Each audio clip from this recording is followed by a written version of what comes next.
Well, work on the controversial stamp project in Genesee County could move forward tomorrow. A vote Friday is the latest step toward completing the project despite a restraining order. J. Dale Shoemaker from our partners at Investigative-Post is closely following the ongoing battle between Genesee and Orleans counties.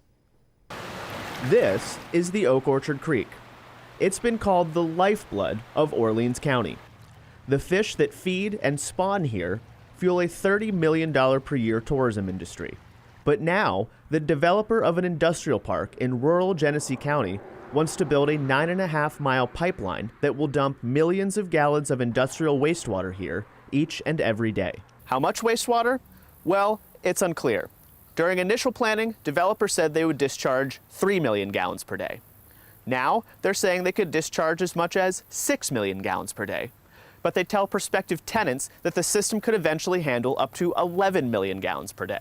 The amount of wastewater matters because of its potential impact on fishing and the potential to erode the banks of the creek. All of the trout and salmon that live out in the lake, at one time or another, either to spawn or to feed, are going to migrate up the Oak Orchard River. There's a big problem, though. As currently planned and permitted by the state, dumping the wastewater into Oak Orchard Creek could violate the Federal Clean Water Act. The wastewater is likely to contain phosphorus, and the creek is already listed as impaired for that chemical. That means no more dumping of phosphorus into Oak Orchard Creek is allowed. But the state issued permits anyway. Orleans County officials are upset. If this wastewater has nowhere else to go, give us an economic boost that makes it worth our while, instead of making us their dumping ground. You might wonder, shouldn't someone have studied the wastewater's impact on the creek by now? Experts say yes, but the DEC hasn't done those studies yet.